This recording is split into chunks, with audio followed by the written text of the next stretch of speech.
Roger McMahon was the 40-year-old chairman of Everest Partners, a $100 billion hedge fund that invested in projects all over the globe. He stood 6 feet tall with an athletic build enhanced by tanned skin from a tropical safari vacation. He had short brown hair but had gray hair encroaching on his temples. He made his way towards the front of the room, glancing over at Jurgen. "Thank you, Jurgen." Then he gathered his thoughts and made eye contact with the other attendees in the room, making sure he had their attention before speaking. Let me begin by giving you a summary of our world's demographics. The world's global sex ratio leans slightly male, 1.01 to 1 female, possibly due to significant gender imbalances in India and China. Approximately 26% of the global population is aged under 15, while 66% is aged 15 to 64 and 8% is aged 65 or over. The global average life expectancy is 67 years, with women living an average of 69 years and men approximately 65 years. Amazingly, 83% of the world's over 15s are considered literate. Interestingly enough, British researchers must have been bored, or drunk, or both, when they calculated the total weight of Earth's human population as 287 million tons, with the average person weighing 62 kilograms or 140 pounds. The nominal gross world product was estimated at 69 trillion American dollars, giving an annual global per capita figure of around 9,900 American dollars. Around 1.3 billion people, or 19% of the world population, live in extreme poverty, subsisting on less than 1.25 American dollars per day. Approximately 1 billion people, or 13% of the world, is malnourished, while 2.3 billion are global internet users, constituting 33% of the world population. The Han Chinese are the world's largest single ethnic group, comprising 19% of the global world population, followed by the Bengali people comprising 5%. The world's most spoken first languages are Mandarin Chinese, which is spoken by 12% of the world's population, Spanish spoken by 5%, English 5%, Arabic 3%, and Hindi Urdu 3%. The world's largest religion is Christianity, 34%, Islam 22%, and Hinduism 14%, leaving around 16% who reported no religious affiliation. The total number of humans who have ever lived on this planet is 106 billion. Currently, the population of Earth is just over 7 billion, and we are adding 77 million each year. There are just over 4 billion in Asia, 1 billion in Africa, 0.7 billion in Europe, 0.6 billion in Latin America, 0.35 billion in North America. To summarize, by the year 2050, our planet will increase in population from 7 billion today to 9.2 billion, or possibly as high as 11.5 billion people, if fertility rates stay at current levels. It is interesting to note, however, that China's population will actually decrease by 2050. That means the population growth occurs in the less developed regions of southern Asia that are not particularly friendly to the West. The Western developed world gets older, as those older than 60 will double, while the undeveloped countries in Asia and Africa will be younger, more impatient, illiterate, and religiously fanatical. All of the population growth is in Islam, Hinduism, and Buddhism, which will overtake Christianity as the most popular religion.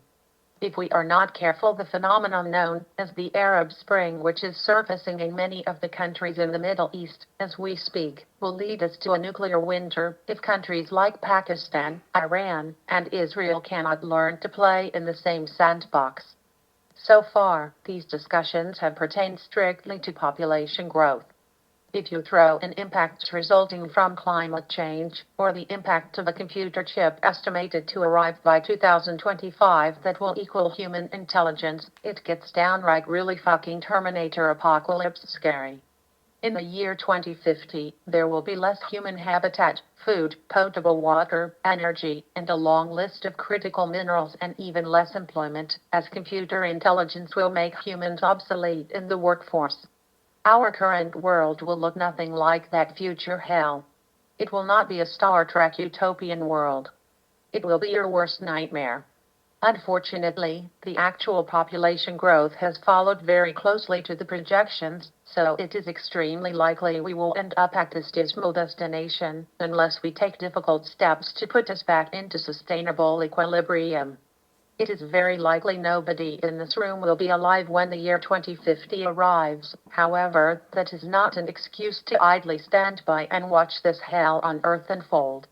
Now that I have defined the problem, I would like to turn it over to Danielle Bronner, who will give us an update on her effort to develop a solution to our problem. Danielle, the floor is yours. Danielle Bronner was a thin 45-year-old woman with blondish brown hair that was cut short, accentuating her high cheekbones that would have made her look like Peter Pan, except she stood 6 feet tall. She was all business and had a lot of technical information she had to relate to her audience before their minds turned to mush and went into overload from all of the facts and figures they were hearing. Thank you, Roger, for painting such a dismal, bleak, horrific existence for anyone who is going to be a member of the human race in the year 2050. Now let me tell you what we can do to avoid this nightmarish existence. First, we had to come up with a specific biological definition for the population that will be responsible for the 2050 population explosion. This is the population of Southern Asia, specifically India, Pakistan, Iran, and Afghanistan. As part of a United Nations genome mapping project where my company Inceptus Ag led the effort from our Switzerland headquarters, we have identified a haplogroup R1A as the phylogenetic name of a major clade of human Y chromosome DNA haplogroups. In other words, it is a way of grouping a significant part of all modern men according to a shared male line ancestor. It is common in many parts of Eurasia. One subclade of R1A, currently designated R101, defined by a mutation AM17, is particularly common in a large region extending from South Asia and southern Siberia to Central Europe and Scandinavia. Within India alone, 37% have R101. Pakistan and Afghanistan have similar R101 percentages. While to a lesser extent, Iran has this characteristic, but it is sufficiently high enough for our purposes. It is important to note that other regions in Europe also contain this genetic characteristic. Russia, Poland, the Slavic countries, and Turkey have a measurable level of R101 in their population. Now that we have isolated the haplogroup R101 with the M17 mutation as the target population, we can tailor our response by tweaking technologies that have been developed by the Inceptus Ag Gene Therapy Unit. Gene therapy is the process of replacing defective or cancerous genes with normal genes, preventing tumor growth and the spread of cancer. During this research, we found cells have ways to determine if their DNA has been damaged, and they have pathways to repair that damage or eliminate the cell via apoptosis, a genetically determined process of cell self-destruction. So I guess you can say cells have the ability to answer Shakespeare's question of to be or not to be. We have developed a gene that can be injected into the bloodstream to specifically target cancer cells. The exact mechanism by which this new gene attacks cancerous growths is still under debate, but it appears to exert its anti-tumor activities using the gene by triggering self-destructive apoptosis in tumor cells. We have now taken this gene therapy technology and are applying it differently from its original tumor reduction use. We have now designed the new gene I have named the Shiva Gene, which evaluates cells by looking at the ends of each chromosome known as telomeres. Telomeres are simply stretches of DNA that protect the rest of the chromosome and have been likened to the plastic tips on shoelaces because they prevent the chromosome from fraying when the cell divides. However, telomeres become progressively shorter each time the cell divides. When they get too short, cells can no longer divide, resulting in various health conditions associated with old age. Research has shown that people over 60 who have long telomeres are in better health than 60-year-olds with shorter telomeres. Professor Leonard Hayflick discovered that cells cannot divide beyond a specific number of times because telomeres become too short. This is called the Hayflick limit.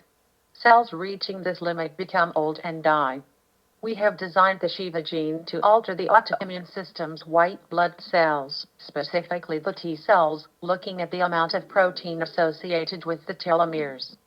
If the telomeres level of protein is high enough, the Shiva gene will instruct the T cell to initiate apoptosis, the process of cell self-destruction. To summarize, we have developed the Shiva gene that will be injected into populations in southern Asia. The Shiva gene will flow through the human body looking for the haplogroup R1 with the M17 mutation sequence. Should it find the haplogroup, the Shiva gene will then alter the autoimmune system T cells whenever the level of a particular telomere protein is exceeded. In other words, it is looking for long cellular telomeres which contain the target protein indicating a younger cell belonging to a younger person. The Shiva gene will then instruct the T cells to self-terminate. This would slowly create an autoimmune system with no T cells. It would be a blind, deaf watchdog with no teeth. It will stop nothing from infecting the body, and ultimately over time it will result in infections, disease, and eventually death. The theater was silent as the impact of Danielle Bronner's last statement obliterated their conscience. Jurgen stood up at the front of the room and scanned the faces looking back at him. These were not the faces of murderers or people that would be responsible for genocide. Jurgen realized at that moment that the success of this plan would be determined in the next 5 minutes. He also realized that a silent room allowed the doubts in people's mind to take root, so he quickly filled the silence. We are at a very precarious point in mankind's history. We are at a tipping point on a planetary scale. Think of it as a lifeboat that is sinking because there is too much weight on board. In order for the entire boat to survive, we must lighten the load. Who do we pick? Do we pick 5 small women and children? Or do we pick one very large man that weighs 400 pounds? Also, we have limited food and water that will have to last us until we are rescued and we are out in the middle of the ocean thousands of miles away from land. What would you do? You must look at this problem without clouding your mind with morals, religion, or fairness. You must look at this problem with the cold heart of a survivor. You must let the cold, hard facts speak for themselves, because it is those facts alone that will clearly dictate what it is we must do. In order to proceed, I believe we must answer any questions you may have from the 2 presentations we just received. I believe the answers to those questions will point us in the direction we need to go. So are there any questions? Wolfgang Koch raised his hand and spoke. How do you propose to get him or her this Shiva gene introduced to the targeted population? Danielle Bronner looked at Jurgen and said, let me answer this question. I believe this could be done through contaminating the blood supply with the Shiva gene. One of my subsidiaries, Inceptus Ag Blood Products Division, supplies blood to the Red Crescent in Southern Asia. Also, I have a division at Inceptus Ag that produces vaccines for Southern Europe and Asia. So, as you can see, Inceptus Ag is in the supply chain that can deliver the Shiva gene into a targeted population. Wolfgang asked another question. The haplogroup R1 with the M17 mutation, this exists in Germany, yes. How do we know that my homeland, Germany or any other European country, will not be affected by the Shiva gene? Danielle Bronner fielded that question. The Shiva gene is not a contagion. It will not spread from person to person through personal contact. It will only appear when it is injected into a population either through polio vaccination or a tainted blood transfusion. If the population does not belong to the haplogroup R1, the Shiva gene will not be triggered. However, should there be a German with R1 characteristics visiting India that receives blood or a polio vaccination, then it would be possible for them to experience the effects of the Shiva gene. But the chances of this occurring are very small. Thierry de Montbrial asked a question. I have already witnessed the extermination of a targeted population in my lifetime. It too was done with Nazi efficiency, but it was barbaric and inhumane nonetheless. To avoid any chance of this suffering to be repeated, have we investigated limiting the population growth through birth control? That seems like a simpler approach. Stop the birth from occurring in the first place and you will not have to terminate it later on. An unborn child is better than an executed child. Peter Mandelson answered, "Let me take this question. Shiri, unfortunately we are dealing with a part of the world that does not appreciate